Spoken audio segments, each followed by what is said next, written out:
दोस्तों, आज मैं आपके सामने एक ऐसा टॉपिक ला रहा हूं जो हम सबके माइंड को इम्पैक्ट करता है और हमेशा हम इस डायरेक्शन में सोचते रहते हैं।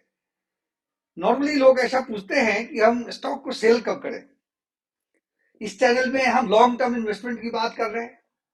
इसका मतलब है कि हम स्टॉक सिलेक्शन में बहुत ज्यादा ध्यान देते हैं कि कब, कैसे, किस क्राइटेरिया पर हम कोई स्टॉक खरीदे। एक बार जब स्टॉक खरीदते हैं फिर उसे हम मॉनिटर करते हैं कि अगर आप बहुत ज्यादा प्रॉफिट कमाना चाहते हैं तो 20%, 30%, 15%, 35% का प्रॉफिट आपको सेटिस्फाई नहीं करेगा। और यह बहुत हार्ड है कि एक अच्छे स्टॉक को चुना जाए। एक बार अगर एक अच्छा स्टॉक आप लोकेट कर पाते हैं तो उसमें 30-40% प्रॉफिट बुक करके अगर बाहर निकलना है तो वह फायदे का सौदा नहीं दिखता है। तो चलिए आज हम आगे बढ़ते हैं और इस टॉपिक पर ही कुछ बात करते हैं। सबसे पहली स्थिति यह हो सकती है कि आपने किसी कंपनी को चूज किया कुछ बेस्ट फंडामेंटल्स के ऊपर, इंडस्ट्री के फंडामेंटल्स या कंपनी के फंडामेंटल्स, और आपने देखा कि कंपनी का फंडामेंटल्स जैसा कि आपने सोचा था वैसा नहीं हो रहा है। उस कंडीशन में अपने को क्या करना है, अपने को वॉच करना चाहिए, बिकॉज अच्छे से अच्छे कंपनी को भी 1-2 क्वार्टर, 3 क्वार्टर, 4 क्वार्टर में दिक्कतें आ सकती है। बट अगर सिनेरियो चेंज हो गया है, फंडामेंटल ही चेंज हो गया है, तो उस कंपनी से निकला जा सकता है। अपने को वॉच करना चाहिए कि कम से कम 2 से 3 सालों तक अगर कंपनी डिटोरिएट कर रहा है तो फिर उसे हम निकल जाना चाहिए। क्योंकि उसमें क्या होता है, तो आप एक यह कहना चाहेंगे कि उस वक्त में कंपनी का प्राइस गिर जाएगा, या तो निश्चित है कि जहां की प्राइस टॉप था वहां से कुछ गिरेगा। लेकिन जब आप ऊपर की प्राइस को देखना चाहते हैं तो थोड़े से गिरने के लिए आपको चिंता नहीं करना चाहिए। नहीं तो आप कभी भी पिक को प्राप्त नहीं कर सकते। पिक तभी डिफाइन होता है जब वहां तक प्राइस जाता है और फिर वहां से गिरना शुरू होता है। इसलिए पहला कंडीशन जिसमें आप किसी कंपनी के शेयर को सेल करना चाहेंगे वह स्थिति आती है जहां की फंडामेंटल्स कंपनी का चेंज हो रहा है। सेकेंड रीजन हो सकता है जहां थेसिस बेसिक एजम्पशन जो आपने लिया उसमें चेंज आ गया। बिकॉज हर आदमी मिस्टेक करता है, इवन वॉरेन बफेट ने भी मिस्टेक किया जीवन में। अगर उनके विषय में आप पढ़ेंगे तो आपको पता चलेगा कि कुछ गलतियां हुई, और जब आपको यह एहसास हो कि गलतियां हुई उस समय गलती को करेक्ट कर लेना चाहिए। मैं आपको एक एग्जाम्पल देना चाहूंगा। करीब 3 साल पहले हमने डॉक्टर लाल पैथलैब में इन्वेस्ट किया। डॉक्टर लाल पैथलैब बड़ा ही उम्दा कंपनी था। मैनेजमेंट वाइज अभी भी कंपनी बहुत अच्छा कंपनी है, जैसे काफी लैब्स है। और उन्होंने एक तरह का मोड क्रिएट किया था, उनमें जो एक पावर था नेशनल प्रेजेंस का, वह किसी कंपनी में नहीं था, और उसकी प्रॉफिटेबिलिटी काफी अच्छी थी। तो उसको देखते हुए हमने उस कंपनी में इन्वेस्ट किया। हमने हाई वैल्यूएशन में इन्वेस्ट कर दिया। उस समय चूंकि स्थिति बहुत गंगो था इस कंपनी के ग्रोथ को लेकर के। और क्या हुआ कि 1-1.5 साल के बाद इस बिजनेस में डिस्ट्रप्शन आ गया। बहुत सारे online testing company like Tata 1mg को टाटा ने एक्वायर कर लिया, टाटा 1mg और बहुत सारी कंपनियां उसमें आ गई। और price they we are offering वो बहुत ही कम था। सारा बिजनेस डिस्टर्ब हो गया। उसे क्या हुआ कि all of sudden scenario change हुआ और डॉक्टर लाल पैथलैब का प्राइस काफी गिरा। इस तरह की जब स्थिति हो, जब आपका जो एजम्पशन है उसमें ही बेसिक अगर चैलेंज आ जाए तो आपको वहां से निकल जाना चाहिए। क्योंकि यह बाजार अभी बहुत कॉम्पिटिटिव हो गया है और बहुत ही इस डिस्ट्रप्शन के चलते बहुत डिफिकल्ट होगा डॉक्टर लाल पैथलैब के लिए प्राइस को बढ़ाना और अपने हिसाब से कस्टमर को चार्ज करना। इस तरह का जब डिस्ट्रप्शन हो तो आपको सर्टेनली निकल जाना चाहिए।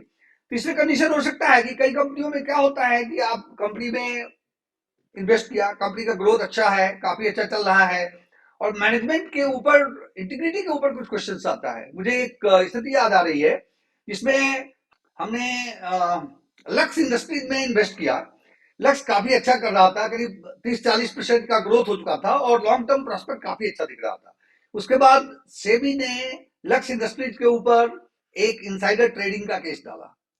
सेबी के इन्वेस्टिगेशन में अप्रूव हुआ कि लक्स इंडस्ट्रीज का मैनेजमेंट इनसाइडर ट्रेडिंग में इन्वॉल्व है। जब यह खबर आई हमने इमीडिएट सेल किया। हम इस कंडीशन में 2 बार गलती कर चुके हैं और हमने काफी पैसा कमाया है, लेकिन लक्ष्य में हमने पैसा नहीं कमाया। एक बार हमने पैसा कमाया था इस बैंक में, जिस दिन इस बैंक का न्यूज आया कि इसमें कुछ इंटीग्रिटी इश्यूज है, शेयर का प्राइस गिरा। तो गिरने के बाद अगर सेल कर दिया होता तो उतना लॉस नहीं होता। Still I could have made some profit, but हमने उसके लिए प्रतीक्षा करता रहा और जब 25, 30, 40 रुपए के भाव में आ गया तब हमने सेल किया। उसे क्या हुआ, 70-80% कैपिटल इरोजन हो गया। उसी तरह की गलती हमने की थी DHFL में। मित्रों, जब भी मैनेजमेंट का इंटीग्रिटी का इशू आवे, आप एक क्षण भी प्रतीक्षा न करें, जो मिले उसको लेकर के संतुष्ट हो जाए। यह बहुत इंपॉर्टेंट है और शेयर बाजार के लिए काफी जरूरी है। इस कंडीशन में आप अपना शेयर बेच सकते हैं। अगली स्थिति है कि बेटर अपॉर्चुनिटी जहां की अवेलेबल हो। सपोज करो कि किसी कंपनी में हमने इन्वेस्ट किया है, यह समझ करके कि इसका ग्रोथ रेट 12% होगा, और 4 साल तक कंपनी ने 12% ग्रोथ रेट दिया कंटिन्यूअसली, और फिर हमें लगा कि आज हमारे पास एक दूसरा कंपनी अवेलेबल है जहां की ग्रोथ रेट हमको 20% का दिख रहा है। उस स्थिति में आप सोच सकते हैं कंपनी को डाइवेस्ट करके उस कंपनी में जाने के लिए। लेकिन एक चीज मान के रखिए, एक अच्छा विनर का पता लगाना बहुत ही चैलेंज होता है। एक बार आप एक अच्छे विनर को पा लिया, फिर उसको छोड़ना सही नहीं होता। अगला क्वेश्चन है, अगला सिचुएशन है जिसमें आप सेल कर सकते हैं, क्योंकि 5वां रीजन है, आपने एक टारगेट रखा। लॉन्ग टर्म इन्वेस्टमेंट के लिए हम टारगेट नॉर्मली नहीं रखना चाहते, और टारगेट अचीव हो गया। जैसे सपोज करिए किसी शेयर में आपने 30% का टारगेट रखा और 30% अचीव हो गया। Sometimes that can happen in a month और 2। स्विंग ट्रेडिंग में, जैसे कोई अगर सिक्लिकल स्टॉक है जिसका की प्राइस काफी कम है, तो उसमें आपने इस तरह की सिचुएशन आ सकता है। तो वहां अगर शॉर्ट टर्म के लिए आपने इन्वेस्ट किया है, टारगेट अचीव हुआ है, तो आप निकल सकते हैं। लेकिन लॉन्ग टर्म के लिए आपने जैसे बच्चे के एजुकेशन के लिए कुछ इन्वेस्ट कर रखा है जो कि 15 साल के बाद आने वाला है, उस स्थिति में क्या करना चाहिए कि जब वह इवेंट आने वाला है उससे 2 साल पहले आप उसको विड्रॉ कर लीजिए, बिकॉज उस समय आप जानते नहीं कि मार्केट का क्या सिचुएशन होगा और उस कंडीशन में आ सकते हैं। और लास्टली मैं जो करता हूं, हालांकि थियोरेटिकली यह रिकमेंडेड नहीं है, लेकिन मैं क्या करता कि सपोज करिए एशियन पेंट्स बड़ा ही उम्दा शेयर है, लेकिन एशियन पेंट्स में उतना वेरिएशन नहीं आता, इसमें ज्यादा मैं इसमें नहीं करता। लेकिन जैसे बजाज फाइनेंस काफी हाई बीटा शेयर है, इसमें वेरिएशन प्राइस में बहुत आते हैं। लॉन्ग टर्म के लिए ये फैंटास्टिक शेयर है।